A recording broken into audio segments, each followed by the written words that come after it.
Hello, everybody. Welcome back to another episode of the WordsWise Podcast. This is Joe. Do you ever change your sweater to Bill?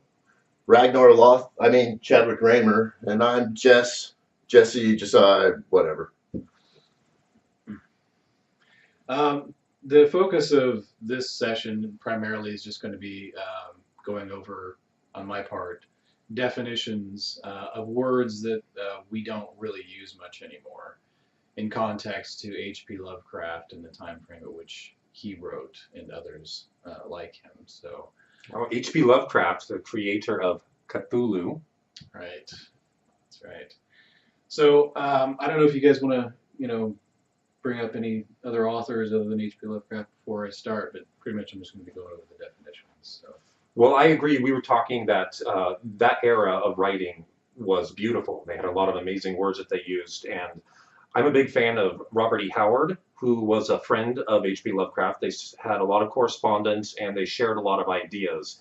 And if you guys haven't read the Conan stories by Robert E. Howard, they're amazing, and so much of the monsters in that are from the mind of H.P. Lovecraft. To add on to the Howard, he was extremely prolific. He did not just do Conan, but No. Solomon Kane, King Cole. He commits suicide at the age of 31 with just thousands of pages at such a short time frame, which is quite amazing. Wonder what it would have been like if he let his normal life progress. But at the end of that lineage of authors at that time was one of my favorite, Fritz Leiber, who was also the last of that grouping, and that almost started the sword and sorcery genre. And he created my favorite duo, Fodder and the Grey Mouser, which are just fantastic in my opinion. Yeah, H.P. Lovecraft, for those who don't know of him, he's a little bit more controversial of an author these days because he was overtly racist. So to those of you out there who may be sensitive to that, specific thing, then try to look past that, and because he was not just racist against other races, he was actually racist against his own kind as well. He abhorred anyone who was ignorant. He specifically goes into the Appalachian peoples and puts them down considerably, to put it nicely. So, but other than that, I can apologize for him in the sense that, the context of the time frame in which he was living in, it was very much a common theme. But it's not something that I necessarily agree with. I just try to overlook it and try to see the beauty of the writing for what it is, because it did create a lot of the modern mythos of the monsters that Joe DeVille brought up into, today. So without further ado, I will just start off with probably the most common word in most of the short stories that H.P. Lovecraft did was this word eldritch. It's a fantastic word. Certainly don't hear that anymore. And it basically means weird, sinister, or ghostly. And of course, that pretty much describes most of H.P. Lovecraft's works pretty well, which I'm not surprised he used that word probably more prolifically than any other that I'm going to go over today. So, another word that I think is great, and we still kind of use this word, but I figured I'd bring it up. It's kind of on its way out, and it's laconic. Using very few words, brief and concise.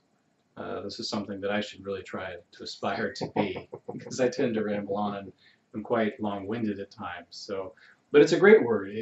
And I think with all words, they immediately inspire imagery, and to me, laconic, I hear that, it almost sounds like a Greek column, something like that, the Ionic or Doric or something like that. So, but it's a great word. And another one would be to ululate. It's difficult to get that one off the tongue. Ululate.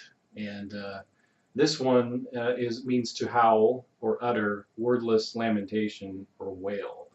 And he uses this in context in a few different times in his stories to where he describes these sort of weird wailing, eldritch, sort of figures, and it's just it's one of those uncommon words you just never hear anymore. Thought it was great. Figured I'd bring that one up. One that I thought was interesting, and I had never heard this word before ever, but this is an interesting word, and it still has some context of it among mathematicians, I would think, is this word vigintillion, and really strange word, as far as context goes. But what it means is a number 1 followed by 63 zeros in the United States, and in the UK, it's followed by 120 zeros. So it's literally the largest number that we have for Hmm. calculation. So they call it vigintillion. I just thought, interesting.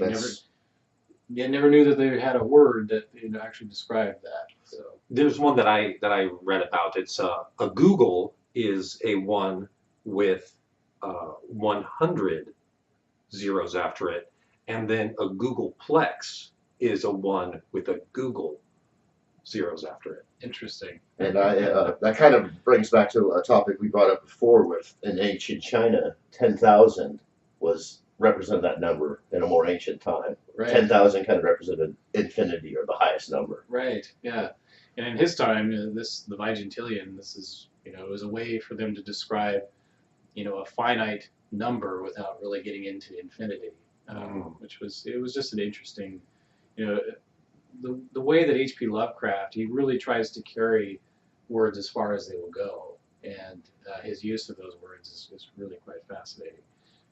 In a lot of ways, I really find it like a poetic prose, the way he writes, the way he chooses his words. This one I thought was good. It even sounds similar to its definition, dyspeptic, bad-tempered, consequent irritability, or depression, or crabby. So dyspeptic, I'm sure we all feel dyspeptic from time to time. That's a good one. Not me. And piggybacking off of what you said about H.P. Lovecraft and the readability of it, is I find he and Howard also, I read a paragraph and then I just want to reread it because it's that poetic and it's that beautiful. I just want to live it again. That's true. I absolutely agree, and I'm a big fan of Howard as well. And even though there's a fairly large gap in time, the way you have these large words, in this context and this time frame, but to be able, a lot of the things that you read back then are actually difficult to read. The way things were written was more, I think, academic in that sense. Whereas, like you said, the way that these authors wrote, it was very much easily read. So, like any good writer, I think they not only write well, but they write well enough to where, and simple enough to where you want to continue to read. So, I highly recommend H.P. Lovecraft for sure. Verisimilitude is another good one. The appearance of being true or real, and I thought that was interesting because we have a lot of words that we use to describe something like that, but I had never heard this word before, and the appearance of being true or real, that's a big theme in a lot of his writings, because you get this sort of idea when you read H.P. Lovecraft that, well, what is real? Is this guy hallucinating? Or is this a dream? A lot of his stuff actually is known to be from his dreams, and he wrote about them. So you really do get that sort of an idea that, well, is this true or real? Well, and for those of you that aren't really familiar with Cthulhu or H.P. Lovecraft's mythos, in short, the Cthulhu, this creature right here, it's an organism that came from the stars and went to Earth, it landed in the ocean and is at the very bottom of the ocean and is sleeping. And as it's sleeping, it's dreaming, and it's a dark god, and its dark dreams are infiltrating humanity. And so people are becoming more and more insane and more evil because of this. So in this mythos, there's cultists, and there are people that are trying to awaken Cthulhu because that would bring about the end of days. And so much of what Cthulhu is it is a battle of sanity. It's not always the monster under the bed, although there are those in his stories also. But so much of it is the insidiousness of dark thoughts creating the plot lines. Yeah, absolutely. The Dream Quest of Unknown Kadath is probably my favorite by Lovecraft, and it also carries some of those dreamlike themes as well. Sure. Yeah, I would agree. He deals a lot with insanity. You know, there are many alienists, which is another word he uses a lot. Which, for people who don't know what that is, I mean, the new show on TV is called The Alienist, is referring to a doctor who specialized at the time, which was very early on, in the mentally ill. So in that context, alienist was used a lot in his time frame as where it comes out of that time period, where he's got a lot of characters who either are in the a ward of a mental hospital, or the doctor themselves, the alienist. So again, I mean, you're dealing with a lot of aspects of, well, what is real and what is not. Right. Is this a dream state, or is this insanity? Is this guy really sane and he's just having these experiences, or what is it? So the next word I'd like to talk about is autodidact. This is a great word. It means a self-taught person, and I think many of us, of course, us and many of our friends are, I think, what I would consider autodidacts. We're both, we're also educated, but I think we're also lovers of education in general, in our fields, respectively. Like, you love psychology recently, you've been doing a lot of that. So, I just thought it was as far as like the reason why I wanted to talk about these definitions is because I think language is such an amazing expression, and for these words to kind of just go to the wayside and to die, part of us and our expression is dying with it. So I'm really kind of encouraging people, to, hey, just look at some of these words, and maybe even read the dictionary from time to time. You never know what you'll find. You'll find some very interesting words. I will say that one thing that I normally do when I read is I do keep a dictionary nearby, because there's always words that I don't know, and it's important to look them up when you do.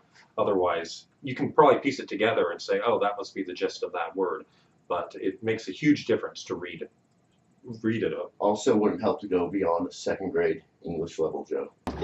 Well, I mean, my dictionary is like tiny. But another thing I noticed that H.P. Lovecraft does is he incorporates, and this was also common to the time, a lot of French words were used in the English language, and one of those was ouvre, and I thought this was it's of course like a lot of French words, it rolls off the tongue pretty well, and it has a nice sound to it, but the works of a painter, composer, or author regarded collectively, or an oeuvre, depending on how you want to say it. So this was something, so essentially an oeuvre was a composition, whether it be in painting or music or whatever. It was like what they created, their collected works. So even the oeuvre of an author, essentially. It reminds me of the Louvre in France, the most well-known of museums. I can see how that word ties in. Right, absolutely, yeah.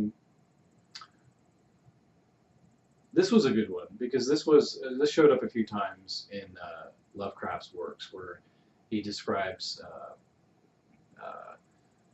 certain. He's very sensory as far as like how he describes the experiences of his characters. Apricity, which is the sun's warmth on a cold winter's day. Now, rather than just saying the sun's warmth on a cold winter's day, he uses this fantastic word, apricity, to describe it. And again, I think that's what really kind of holds these people apart. These great authors back then, these creative writers, was their ability to use language, to its fullest expression.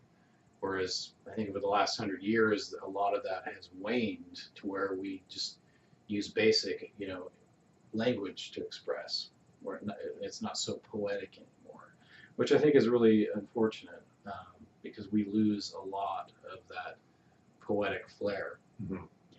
So this was interesting, and this is just kind of just to throw one out there. And I'd never heard this definition before, but in studying myth and so forth, I've come across this particular goddess, but never this particular spelling of her name, Ashtafet. And this refers to Astareth or Astarte, and she's the goddess of love. And never actually heard that definition before, but H.P. Lovecraft is talking a lot about demons and primordial concepts and so forth. So what culture was that? It covered many cultures, I think, but yeah, as far as like what he wrote about specifically, or you mean Astarte? that's Easter also, right? I mean, Yeah, you're talking about like Akkadian, Assyrian, Ishtar also. Yeah, Ishtar as well. Astarte was like more of like the Semitic, Arabic aspect of that. There are even aspects of that went into Greek, and I think Isis is her equivalent. Isis and Hathor, I believe. So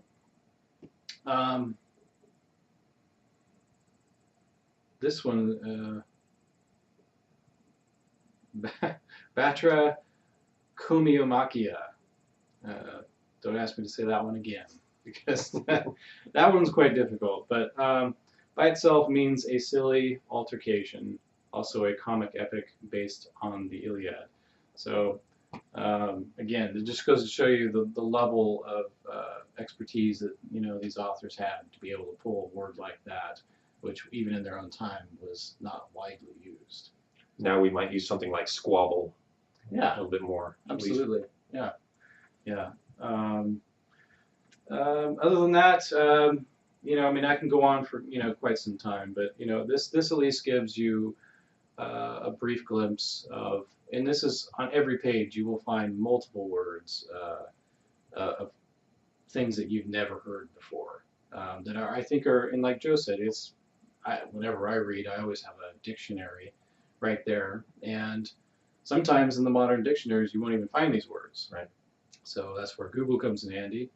I had to Google quite a few of these words, and it's worth it, because I think it really brings us back to, wow, the English language was actually quite profound at one point. Where now we use acronyms to on texting to describe basically every